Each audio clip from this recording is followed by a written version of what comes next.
Welcome to Financially Speaking, brought to you by Buska Retirement Solutions and its affiliate firms. We offer retirement, tax, and legacy planning from a dedicated family-built team. In today's episode, we're discussing the rule of 1,000 hours, how limited discretionary time can be, even in retirement, and how and when to talk to kids about financial literacy. And now for our weekly question and answer segment. Welcome back to Financially Speaking. Today I'm joined by Cole Bruner and Logan Waller of Buska Retirement Solutions and Buska Wealth Management. And in this segment, we're exploring an often overlooked but powerful concept in retirement planning, the rule of 1,000 hours. Let's break it down. What is the rule of 1,000 hours and how does that apply to retirement? Yes, the rule essentially is when you go into retirement, you don't have to go to that job anymore, so you have all this free time. And basically the math behind it is that most people spend about 5 hours of leisure time each day, so that equals about 1,800 hours for the year, but some of those hours are spent doing the socialization or watching TV, or nowadays with your cell phones, iPads, all that stuff. Right. So then it really comes down to about 1,000 hours a year where retirees will have this free time. Yeah. Why is so much of the leisure time considered low quality? What's happening? I mean, you go from a hectic schedule of maybe you got kids and through college and work and as you guys are probably living now, work consumes your life. It does. All of a sudden, you don't have that anymore. Right. How do you spend that time? Well, I think one of the dilemmas that people often face is a lot of our identity is wrapped up in our job, you know? And we've dealt with this as advisors where clients come in and they're just like, I don't really know what to do with that free time now. And so, I mean, there's only so many lunches out per week and golf games and things like that you can do. And so sometimes people struggle a little bit with that and may end up filling that time with, things that aren't necessarily valuable, sitting on the couch, surfing Netflix, whatever it might be. And I think that, we really have to think as we're leading up to retirement about how do we really see ourselves spending that free time and what are the things that are goals or objectives for us now that we're moving into this new phase of life, whether that be, maybe starting some new venture or, doing volunteer work or whatever it might be, but doing something that's going to keep you active and keep you kind of out using your mind, obviously, is incredibly important, but also something that brings you value. Obviously, you've spent all of this time working in your career to get to this point in your life, so now you want to make sure that you're filling it with things that are going to add value to your life going forward. I remember I saw a professor speak one time, and you guys can maybe tell me if you've seen this or not. He said that one of the toughest things for retirees was you go from a career where people would look up to you, ask you questions, look to you for feedback, advice. Your kids call you for advice. Yeah. And then pretty soon when you retire, no one's calling you for advice. It was almost the kind of, you brought up your identity or sense of value, what you used to know. You have to reframe that. Do you see that a lot where the purpose is hard to find again? Yes, and that's really where this rule of 1,000 hours comes from, is let's not just focus on the investments and the amount of assets we have in retirement, which, trust me, is still important. Right, of course. But what's left behind is what we're going to do at that time. So instead of just winging it and getting there, make a plan for it. Yeah. Look into the hobbies, look into the family aspects. We say the first 5 years after someone retires is the go-go years. Yeah. Mm-hmm. That's where you're doing a lot of the things that maybe you couldn't do because you were so focused on your job. So just planning that out, and of course things change, but just having some type of plan for your time is going to help that identity. Yeah, I mean, we always talk about creating financial plans, right? I mean, obviously that's the kind of the premise of the show is making sure you're financially prepared for retirement. But at the same time, you also have to think about things like lifestyle planning. Right. What do you want to do when you retire, and what are your passions and the things that you really want to spend more time on when you are officially going to have that free time to do it. And like Logan said, planning in advance is really helpful because it just makes that transition a little bit easier. Retirement itself brings anxiety. Are we financially prepared? But also, something that we've experienced is that social component. What do I do to, keep in touch with friends and family? And, when you work side by side with people for 20, 30, 40 years, you become friends with these people. It is your social structure. Exactly, yeah. And so you have to have some sort of a strategy of what you're going to do when you get to that point, so you don't find yourself kind of in a situation where it's like, what do I do now? Right. How do I spend I this might time? golf once a week, but I go to the gym every day, but I'm done by 8:30. Exactly. And so what do I do with the other, 18 hours of my day? So talk about that. You talked about low quality activities. Yeah. What activities tend to fall into that high quality in the 1,000-hour rule? Yeah, well, I think we should plug our Buska Social Club real quick course, here, but yeah. that's exactly why we started that Buska Yeah. Social Club, is getting events together based on what our clients are looking for, whether it's a baseball game or a cribbage tournament or these different items, because it's not necessarily just a straightforward answer, it's individualized. Some people have a crocheting hobby, but it's really looking at your hobbies, I would say, is one of the main things. Yeah. But then also coming to hanging out with your family and spending that more time, being that babysitter maybe for the grandkids. Right. So it's really just, again, going back to that plan. Yeah, and I think a lot of people do, tend to spend more time with their family, their kids, grandkids, all that kind of stuff like Logan was mentioning. But one of the things, and to kind of go back to the social club for just a minute, one of the things that we hear resoundingly over and over and over again is, as we get older, it becomes harder to make new friends and forge new relationships. And so when we, start to disconnect from that work, friend group, so to speak, obviously you may still keep in touch with some of those people. But at the same time, if you don't have a means of forging new relationships and meeting new people and hearing their stories and all of these things that bring value to our lives, that's part of the reason why we created this club, because we do these client appreciation events and clients would thank us at the end, like, oh, I met so many cool people and this was so fun. And so the more we thought about it, it's like we need to do these more frequently, but we want to do them in a setting that's just simply social. There's no business being transacted at these events. It's literally just a way to get people together to have some fun and have people meet people of similar interests. That's a good idea. And it's a similar situation. All your old buddies from work, you're like, hey, you want to go golf on a Tuesday? They're like, no, Jim, I got to work. Right, exactly. Well, how can someone approaching retirement, you mentioned, get ahead of that plan? Yeah. Obviously, you guys help with the financial plan, all those types of things. How does that person figure out that plan ahead of time? What am I going to do to replace this? Well, I think like Logan said earlier, like thinking about your hobbies, thinking about things that you're passionate about, whether it be, like I said before, volunteering or anything along those lines. There's so many different things that you can do to stay engaged in the community in various different things that you could be, that you could be passionate about. And obviously that can also add value to your life in terms of, seeing your work actually benefit people or benefit a specific purpose. Sure. And I would imagine you might run into somebody at the social club who's like, I was where you were, Bill, 5 years ago. Right. Here's a couple ideas that I did. And I think we do a great job here as advisors of course, focusing on the financial questions and all that, but we also pose those questions where, hey, what do you like to do for fun? Yeah. And trying to get them to think about that stuff because, again, you're so caught up in life with the family, work and all that,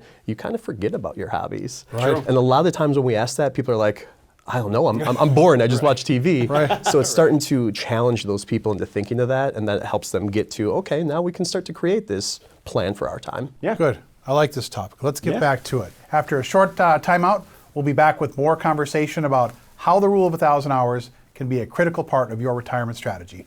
Be right back. Do you have a plan for how your assets will be handled after you're gone? Without one, the state could end up making life's most important decisions for your family.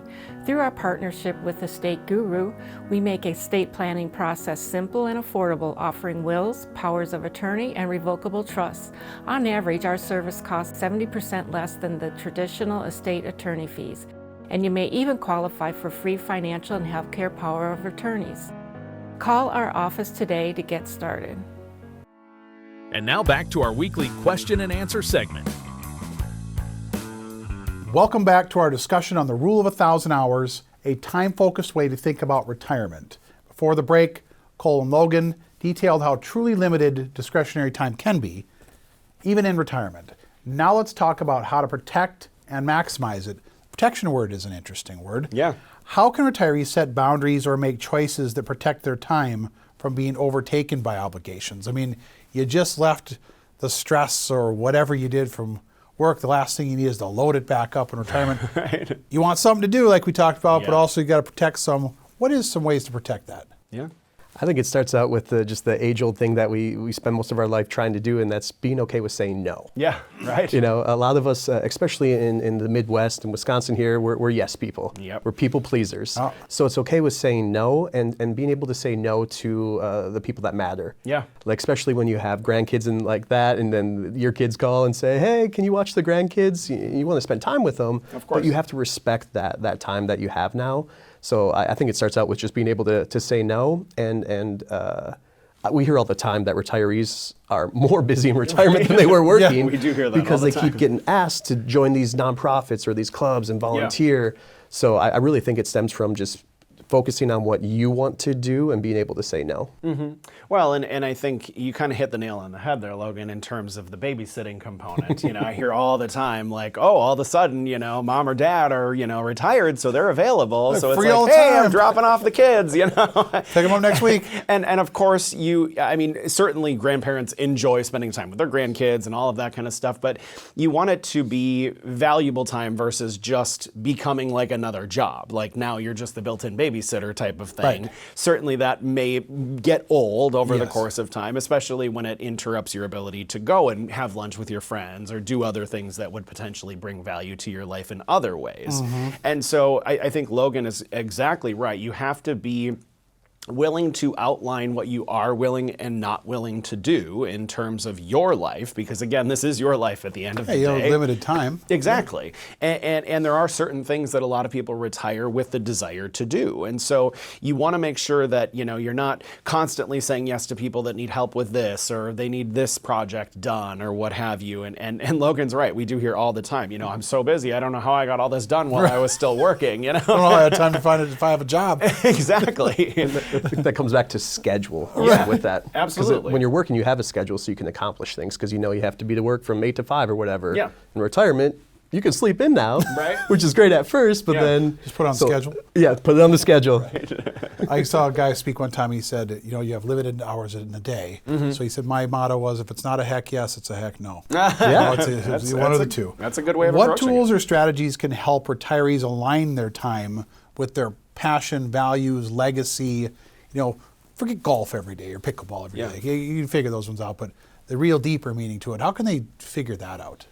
Well, I mean, I think it's spending time really thinking about what you are passionate about and what you do want to spend time on as you look into the future. Because, I mean, sometimes we get so caught up in work that we don't really have time to brainstorm that. Right. Like, what do I enjoy doing? You know, if I don't have 40, 50 hours a week of my time that's now dictated for me, what am I going to do to spend that time in a valuable way? So we're not just, you know, rotting away at home or whatever, you know, we want to get out and we want to do things, and we still need to use our mind too, you know, I mean, obviously we don't want to, you know, have potential issues that come along with not staying, you know, not continuing to review our finances on a regular basis and balance the checkbook or whatever it might be to, you know, make sure we're still using our mind in ways that still challenge us from a mental state, you know, a mental capacity, I should say.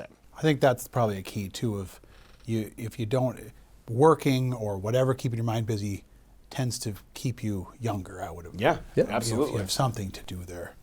How can families? So obviously retirees are watching the show, but Right. perhaps some children of retirees are watching the Possibly. show. So how can families or caregivers support an environment where the retirees are both, where they have the freedom and the purpose? Well, I Not think dropping your kids off every Tuesday. right. You read my mind.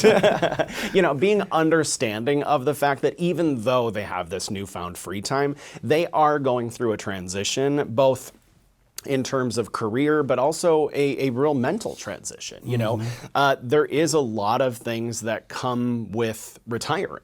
And sometimes we have to be cognizant of the fact that even though they have this newfound free time, the way that you think they should be spending it maybe doesn't align with the way they desire to spend it. Right. And so just being understanding, and I think communication is incredibly important. I mean, obviously communication is always important in every capacity of our life, but at the same time, in communicating what you are willing and not willing to do, and being relatively forward and upfront about that, I think will set the stage for a better understanding with other loved ones in your lives to know that, yes, you are willing to help them out sometimes, but you don't want it to become a chore or a job because you are trying to get out and enjoy this free time that you now have that you worked 40 plus years in most cases to get to. Right, this new chapter of life, if you will. Yeah, absolutely. And I would add to that too is just be present. You know, you as you're still going through your career and all that, but your parents are retired, is being present with them and take the step back and be like, hey, let's make time to go out and visit grandma. Yeah. And then also sometimes having that tough love, where we see some clients where they are in their late 70s, 80s, and they're just hanging out at home. Well, it's really on the family to say, hey, call them up. Hey, let's go to the park. Let's go to the zoo. Get them out of the house and do that. Yeah, exactly. Absolutely. And that tough love to really help them type of thing. Yeah, exactly. Help them help themselves. Exactly. Exactly. Can working with a financial service professional help that? I mean, obviously you guys are the kings. We've done shows before on Social Security, weapon GPO, and taxation, and all these things that you guys are brilliant at. How can you guys help the retirees with this aspect of it? Yeah, I think it goes back to what we had said earlier, is just probing those questions to get them to think about it. Yeah. A lot of times clients or prospects Didn't even dawn on them to think about it. Exactly. They come in and they think we're just going to dive into all these financial terms and all that, which we do and we have to because that's important, but it's also probing those questions to say, hey, have you thought about what you're going to do in retirement? Do you want to start a small business? Do you want to travel? Right. Do you want to be a snowbird? So I think it starts with that. Yeah, absolutely. I mean, like Logan said, I mean, a lot of people are so laser focused on the financial planning component because obviously we want to make sure we get that right. It's an important part. Absolutely. But at the same time, they often kind of set aside all of that other, kind of mental and psychological stuff that comes with retirement planning as well. And so, like Logan said, helping them to think about some of the things that we've directly experienced, clients that have addressed with us, clients that have brought concerns to us in relation to all of these topics. I mean, we've seen it many, many times. And so helping them to understand some of the challenges that our clients have faced is really going to add value to our relationship because now we're not just that financial advisor, we're truly an advisor on all of their retirement. Right. Helping them to think about things that they weren't thinking about before, both on the financial and the psychological side. Just networking. You guys talk about holistic planning. I mean, this is the next level of that. How can someone find out more about the social clubs? Well, they can simply go to our website. We've got information out there. They can always call our office and talk to one of our team members about the social club events. We do a couple of them throughout the course of the year, and as they gain popularity over the course of time, we're going to do more and more. And so I would say start with the website, and if you've got specific questions, just give us a call. Great. Thanks for joining us today, guys. Of course. We'll be right back with more Financially Speaking. You've likely heard about the new tax bill, but do you really know what it means for you? It changes how overtime and tips are taxed, makes several tax cuts permanent, and introduces a new deduction for those 65 and older. With updates like these, now is a great time to revisit your financial strategy. I'm Cole Bruner from Buska Retirement Solutions. Let's talk about how these changes could affect you and what steps you can take. Call us at 715-355-4445 to schedule your complimentary consultation. And now our Financially Speaking weekly desk segment. Welcome back to Financially Speaking. I'm Cole Bruner from Buska Retirement Solutions and Buska Wealth Management. Joining me this week is Ryan Pekka. Today, Ryan and I are going to discuss financial literacy for children. That's right. Investopedia has some great articles on how and when to talk to kids about financial literacy, and we're going to discuss a few of them today. Investopedia also has a great resource on its website. It's a grid with different finance-related topics arranged by grade level, so you can have age-appropriate conversations with your kids. It helps you educate them on financial issues as they grow. Yeah, and it's a very useful tool. So let's start with Investopedia's article titled Teaching Financial Literacy, Why You Need to Start from a Young Age. I love what it says at the beginning of the article about how it's important to know about financial skills, but even more important to know how to apply them. That's a great point. Ryan, what is financial literacy? What kinds of things do financially literate people know about?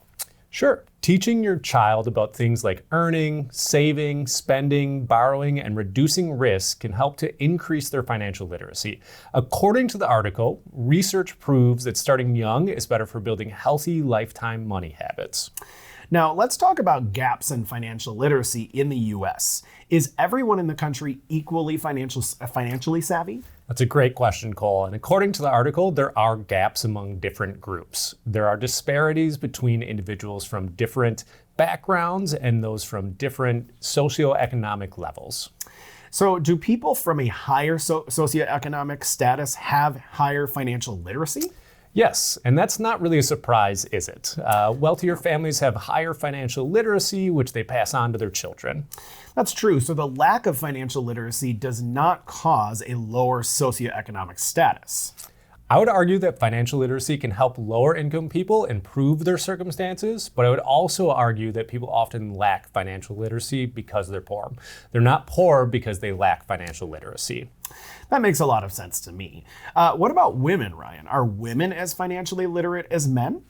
Women do tend to have lower financial literacy than men, but I think that's because historically speaking, women were not encouraged to handle finances. But that's changing, right? Women are going to assume control of a significant share of wealth in the coming decades. So now is a great time for women who may not feel confident in their financial knowledge to read up and learn everything that they can. That's a great point. A wealth transfer is coming. USA Today covered that in an article titled, "American Women Are About to Inherit $50 trillion. What is the Great Wealth Transfer?"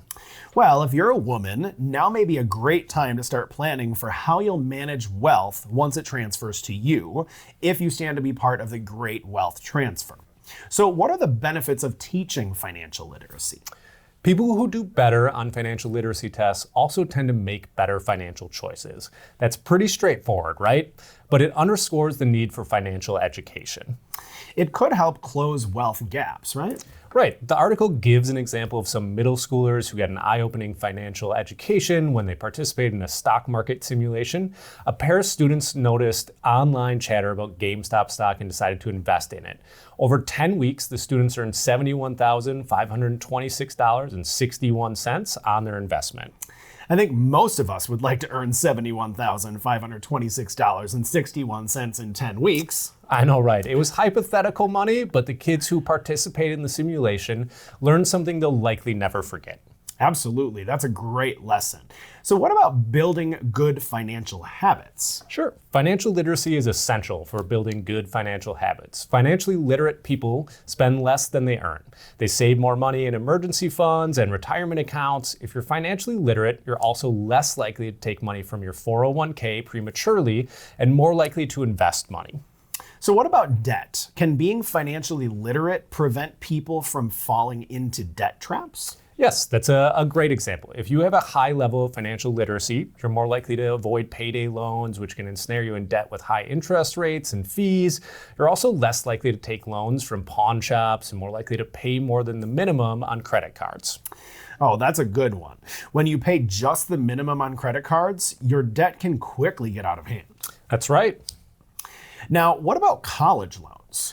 The article points out that financially literate students are more likely to take out low-interest federal loans rather than private loans, which may come with higher interest rates. They're also less likely to carry credit card balances while they're in school. That's certainly great. Yeah, also a study by Montana State University showed that students who had financial literacy courses in high school were less likely to default on debts, which meant they had higher credit scores. The same students were also more likely to be able to pay for a $1,000 emergency. That sounds like a great reason to educate kids about financial matters. It can also steer kids towards careers in finance. Certainly. And well, as financial services professional, we're definitely excited about kids choosing our field. Absolutely. So when should parents start educating their kids about financial literacy? It's great if you start in high school, but it's better to start sooner. Well, why is that? Kids are bombarded with a lot of messages from advertisers, peers, and social media. You can say that again. In other words, there are a lot of messages that encourage kids to spend money. Right. If you can educate them early, they'll be better equipped to make the right choices rather than just giving in to every whim and spending without thinking. All right, so what are some tips for getting started when you want to teach your kids financial literacy? First, the Investopedia article recommends explaining what you're doing when you pay bills. Let them watch you write out your mortgage checks or pay bills online. Explain that the $100 you're paying to the electric company means the lights stay on. When you get on the phone with your financial advisor, let your kids listen in. That's a great idea. What about chores? Sure, kids can earn money by doing chores. That will give them direct experience with earning and managing money. They'll understand the connection between working and earning money. The article also recommends having children put some of the money they earn from doing chores towards household expenses when they're a bit older. Asking a teenager to help pay the light bill sounds like a tough sell. It sure does, and it might be, but we're talking about your teen to the farmer's market and having them buy a few things and letting them cook dinner. Well, I like that idea for sure. You can also talk to kids about careers. Obviously, having a job is essential to being a financially healthy individual. Unless you're a trust fund kid, right? Right. Well, talking to your kids about possible careers that connect to things they're interested in could be helpful for their future. If your child likes to bake, maybe take them down to a local bakery to chat with the owner. If your child likes cars, take them to talk to a mechanic. People usually do enjoy talking to their kids about their careers. Yeah, it's a good way to get kids to expand their horizons and think a little bit more broadly about their futures. That's good news for parents whose children may be leaning towards being an Instagram influencer. That's exactly right, Cole. Now, what other tips are there for parents teaching kids financial literacy? I would say set aside some time to sit down with your kids and go over basic things with them. Talk to them about borrowing money and paying it back. Talk about saving money. Show them items they can buy and say something like, you can buy 3 of these or save money for 1 of these, and help them understand what it means to save up for something and how valuable things are. If they're older, talk to them about FICO scores. Well, this was a great conversation, Ryan, but we are out of time. If you have questions about today's topic, contact us at retirewithbuska.com or call 715-355-4445. We'll be right back with more of Financially Speaking after this. Thank you for tuning in to this week's edition of Financially Speaking. We're glad you were able to join us today, and we hope you learned some useful retirement tips along the way. On today's show, we covered a number of important topics, and hopefully we did so in a manner that was easy for you to understand. This is the same way that we communicate to our clients when we meet with them in person. Remember, with the help of the right financial services professional, you can create a quality retirement, and our team is here to help. Right now may be a great time to get a second opinion on your current retirement plan. So call us at 715-355-4445 or go to retirewithbuska.com to continue your retirement education, catch up on some previous episodes of our TV or radio show, or you can schedule that complimentary, no obligation consultation. If you have any questions or comments about today's show, call us at 715-355-4445 or feel free to send us an email at info@retirewithbuska.com. Join us next week at the same time and same place for another episode of Financially Speaking.